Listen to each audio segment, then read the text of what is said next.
Olivier Weyrich, je suis très heureux de vous retrouver en cette fin d'année un peu particulière 2020, un peu particulière, nous nous voyons d'ailleurs par le biais des écrans plutôt que vraiment dans le monde réel.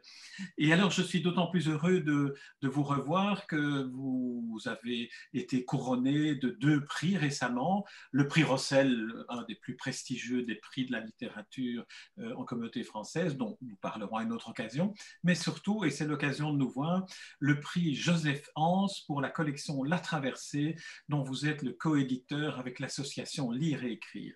Alors, en tant qu'éditeur, j'aimerais avoir votre version des faits.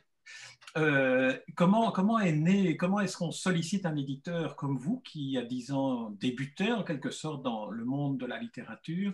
Comment est-ce que ça se passe? Comment est-ce que vous avez ressenti ce projet? Alors, d'abord, bonjour Jean, et puis bonjour à tous ceux qui nous regardent aujourd'hui. L'aventure de cette collection, ou de tous les cas de la naissance de cette collection, parce que ça a été un long cheminement de travail de co-création avec Lire et Écrire Luxembourg. Ils ont frappé à notre porte tout naturellement, puisqu'on est presque voisins, ils sont à Libramont, nous sommes à Neuchâtel, et donc il y avait une proximité, des gens qui se connaissaient déjà. Et puis, ils nous ont sollicité pour amener une expertise éditoriale et aussi sur la mise en œuvre du livre fini. Parce qu'un livre pour des apprenants doit avoir un certain nombre de qualités pour que l'ouvrage ait, je veux dire, toutes les dispositions pour avoir une lecture aisée et encourageante. Et donc, ça a été très loin dans la technicité, ça a été dans le choix du format. On aurait pu travailler sur un livre de poche avec quelque chose de ramassé, mais il y avait le souhait, par exemple, de ne pas avoir de coupure de mots. Et donc, ça échappe à beaucoup, évidemment, parce que ça ne se voit pas, mais ce sont des longues phrases qui ne nécessitent pas de coupure de mots. Parce qu'une coupure de mots est handicapant pour quelqu'un qui apprend à lire. Si vous vous souvenez, à l'école primaire, quand on apprend à lire, on a pas ces coupures de mots-là en première, deuxième ou troisième primaire, ça arrive plus tard. Et donc, tous ces éléments de détail ont été soignés dès le début pour avoir un texte qui soit agréable à lire, des typos qui soient grandes, des lignes aérées, de manière à ce qu'on n'ait pas un texte tout petit, parce que ce sont toute une série d'éléments qui ont tendance à décourager les jeunes lecteurs, si on peut les appeler comme ça. Et donc, ça a été un vrai travail de recherche qu'on a mis en œuvre avec Lire et Écrire Luxembourg, qui a donné le format qu'on connaît aujourd'hui. Hein. Et donc, il y a eu cette dimension de travail sur le texte, sur le choix de la typo, de la grandeur des caractères, et puis de la structure de l'ouvrage, de façon à le rendre agréable et facile à lire. Facile à lire, c'est vraiment ce que cherche, en tous les cas, sur ces premiers romans où on voulait faire en sorte que l'ouvrage ait toutes les qualités pour encourager le lecteur. En tous les cas, du moins, pour qu'il ne se décourage pas, justement. Oui, voilà. Il fallait surtout éviter que le livre ne soit à leurs yeux, parce qu'il ne faut pas oublier que ce sont des adultes qui ont déjà fait la démarche de commencer à apprendre à lire et à écrire, souvent à l'âge adulte et parfois à l'âge adulte avancé. Il faut évidemment que le livre, à ce moment-là, ne soit pas un objet qui leur fasse peur, je dirais, qui soit trop intimidant. Et donc, là, c'est tout ce travail d'expertise technique que vous avez fait. Et donc, le nombre de pages, par exemple, hein, on n'est pas là avec quelque chose de très épais, mais quelque chose qui ressemble un peu à un cahier, en quelque sorte, pour que le lecteur soit encouragé en disant, bon, ben voilà, ça fait 70 pages, 100 pages, je peux les lire facilement. Alors, qu'en est-il? Là, on a vu l'aspect technique de la conception même de l'objet livre. Qu'en est-il du rapport que vous avez en tant qu'éditeur avec l'objet littéraire, je dirais cette fois-ci, avec la collection en tant que... Eh bien, on a toujours fait ce travail en amont, donc vraiment à la naissance de la collection.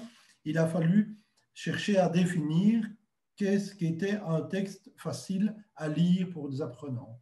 Et donc, ça a été déterminé toute une série de critères qui a donné naissance à un cahier de charges qui est confié aux auteurs. Hein, je pense que Rita l'a bien expliqué, ce qui n'est pas simple souvent de venir comme auteur dans la collection La Traversée, parce que, comme dit Deutsch, c'est un peu comme la ligne claire.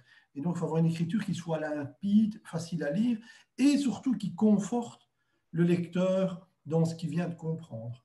Et donc, ce qui caractérise, par exemple, la collection, ou les textes de la collection La Traversée, c'est quelque chose qui est affirmé une fois dans un texte et qui va être répété successivement pour le rassurer dans la compréhension de son texte, de ce qu'il a lu, de son histoire. Donc, c'est vraiment créer un certain confort, en quelque sorte. Et il a fallu trouver les clés, parce qu'elles n'existaient pas. Et ça, c'est un gros travail qui a été fait par Lire et Écrire. On est venu, nous, avec notre expertise, et ils ont réussi à mettre en place une méthodologie, en quelque sorte, qui a permis aux auteurs aujourd'hui de faire cet exercice. Oui, c'est vrai, je peux témoigner que c'est un exercice très, très contraignant, mais qui est très stimulant aussi parce qu'on a des contraintes, notamment de syntaxe, de temps, de chronologie dans le récit, qui rend accessible à ces lecteurs spécifiques. Mais par ailleurs, une des qualités ou une des caractéristiques ou un des objectifs de cette collection, c'est de ne pas être seulement destiné aux lecteurs en apprentissage de lecture, mais d'être de vrais romans. Alors, comment définit-on un vrai roman? Vous êtes à la tête de plusieurs collections littéraires maintenant chez Weyrich. Comment est-ce que vous percevez ce qu'est un vrai roman dans le cadre de La Traversée? Dans le cadre de La Traversée, on est dans la recherche de textes qui parlent aux apprenants. Et donc, les apprenants en lecture n'ont pas les mêmes besoins que vous et moi, qui avons déjà une culture, etc. Et donc, on doit aller vers des sujets qui les occupent. Hein, si vous vous adressez à des migrants, par exemple, ben, c'est des questions, c'est des livres qui vont soit leur apprendre à découvrir le pays dans lequel ils évoluent, soit comment on vit dans ce pays, ou l'histoire du pays, qui permettent de les nourrir de quelque chose dont ils ont besoin à leur étape de l'apprentissage. Et donc, on n'est pas dans les mêmes besoins. Et donc, écrire pour la collection La Traversée, c'est comprendre aussi leurs besoins. D'où la nécessité de voir toujours ce dialogue avec Lire et Écrire qui est sur le terrain et qui est en contact avec ce public d'apprenants. Et donc, c'est rencontrer l'attente de ces lecteurs spécifiques-là, en fait, qui est le challenge. Alors, vous évoquiez justement un autre type de public qui est le public des migrants. Donc, on quitte le public des adultes belges francophones en apprentissage d'alphabétisation pour s'adresser à un public beaucoup plus large, beaucoup plus diversifié et effectivement lui-même déjà habilité à lire dans sa langue d'origine. Alors, est-ce que dans ce cas-là, et c'est un peu un constat que j'essaye de tester, est-ce que dans ce cas-là, on ne s'aperçoit pas aussi que le roman est un instrument d'intégration culturelle et sociale pour ces migrants à travers le biais de l'apprentissage de la langue française? Intégration, je ne sais pas. Et je vous avouerai que je ne suis pas assez sur le terrain avec eux que pour l'apprécier. Une chose est certaine, c'est que ça leur permet d'acquérir toute une série d'informations qui va les aider à évoluer dans le nouveau paysage dans lequel ils sont. Ça, c'est certain. Et ils sont demandeurs. Je parlais des migrants, mais ce qui nous a surpris, on l'a senti arriver au fur et à mesure, c'était que ces livres de La Traversée allaient pouvoir s'adresser à différents publics. On évoque ceci, par exemple, mais aussi un public d'anciens lecteurs. Quand je dis anciens lecteurs, on s'est aperçu que les ouvrages de La Traversée étaient lus de façon, on va dire, importante dans les homes, par exemple, et que des gens qui avaient passé toute leur vie à travailler et qui avaient perdu l'habitude de lire se retrouvaient avec du temps et tout à coup l'envie de lire. Oui, mais bon, on avait perdu un peu l'habitude de lire. Et donc, c'est un outil aussi pour retourner à la lecture.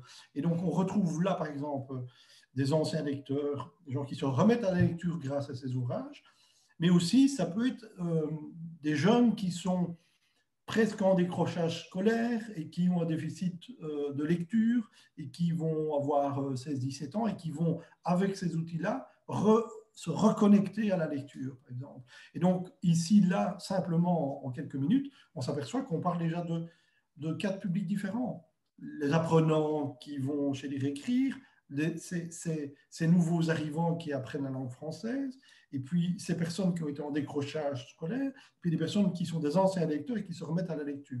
Nous voilà déjà quatre publics, ce qui est vraiment étonnant. Et donc, la preuve que cette collection est adaptée à un besoin, c'est qu'elle est demandée bien au-delà des frontières belges. On a une demande qui est forte, qui vient de la France, parce qu'il n'y a pas des outils, des publications aussi adaptées que la collection La Traversée. Alors, j'aimerais qu'on revienne pour clôturer cet entretien, j'aimerais qu'on revienne à votre expertise d'éditeur, mais cette fois-ci en aval de la production du livre, c'est-à-dire au niveau de la distribution et de l'accueil en librairie ou en bibliothèque, et même l'accueil dans l'ensemble de la francophonie, puisque vous évoquez qu'on quitte les frontières de la communauté française de Belgique pour aller au-delà. Comment est-ce que vous analysez depuis 10 ans, donc depuis le premier exemplaire sorti des imprimeries, comment est-ce que vous expertisez, disons, l'effet en tant au niveau de la distribution? Bien, donc, par exemple, ici, on est face à quelque chose qui n'est pas simple, dans le sens où un apprenant en lecture ne va pas facilement en librairie acheter un bouquin, parce que ça l'effraie. Hein. Quand on apprend à lecture, se retrouver dans une librairie, c'est surprenant. Et où trouver cet ouvrage? Et donc, on s'est aperçu que ces ouvrages étaient lus davantage ou en bibliothèque ou en centre de formation. Et donc, que l'endroit spécifique des librairies où on allait vendre ces ouvrages n'était pas l'endroit nécessairement le meilleur pour aller toucher le public qu'on voulait en créant la collection La Traversée. Ce qui n'empêche que les librairies commentent régulièrement puisqu'elles sont sollicitées par les bibliothèques et les centres de formation. Mais ce n'est pas le premier endroit où on va aller acheter de bouquins. On va le commander à son libraire qui va faire le chemin vers l'éditeur pour le commander. Et donc, au début, il a fallu qu'on comprenne cela aussi, que c'était inutile, presque, entre guillemets, de le mettre en librairie, parce qu'on n'allait pas toucher là nécessairement le public qu'on veut. Donc, le chemin que prennent les livres de la collection La Traversée n'est pas un chemin habituel. Il passe d'abord par le réseau des formateurs. Vous voyez ? Et donc, et je pense que justement parce qu'il a trouvé ce chemin des réseaux de formateurs, ça, le bouche à oreille a fonctionné bien au-delà des frontières. Résultat, les courses aujourd'hui, il y a une expertise qui est maintenant sollicitée auprès des éditeurs ou les initiateurs de cette collection pour faire grandir cette collection et la partager avec d'autres pays. Alors peut-être pour clôturer cet entretien, j'aimerais vous poser une question qui se réfère à ma première question et ma première constatation heureuse de l'attribution de ce prix Joseph Hans. Que représente pour vous ce prix Joseph Hans? Est-ce qu'il a une signification particulière dans ce cas-ci? Mais clairement, je pense qu'avec la collection La Traversée, la reconnaissance, enfin l'attribution du prix, elle ne va pas simplement à une collection d'ouvrages. C'est une reconnaissance de toute la démarche qui a été entreprise, cette démarche pédagogique, cette démarche d'écriture spécifique, d'aller répondre à la demande de ce public. Et je pense que ce prix vient vraiment reconnaître cela. Ce n'est pas comme un couronnement avec le Rossel, par exemple. Hein. Ce n'est pas la même approche. En tous les cas, je ne le prends pas de la même manière. Parce que je pense que la collection à traverser ici, le prix fait en sorte de reconnaître toute la démarche entreprise d'accompagnement des auteurs pour qu'ils puissent produire ces textes, de la mise en place d'une méthodologie, du développement de la collection pour répondre à un besoin qui était là, mais qui n'était pas identifié spécifiquement. Enfin, en tout cas, moi, ça ne me serait pas venu à l'idée si on n'était pas venu frapper à la porte pour le proposer. Donc, elle a vraiment cette valeur-là pour nous. Très bien. En tout cas, félicitations encore pour ce prix, non seulement parce qu'il met en évidence une collection tout à fait spécifique et tout à fait originale, mais aussi parce qu'il est particulièrement bien mérité.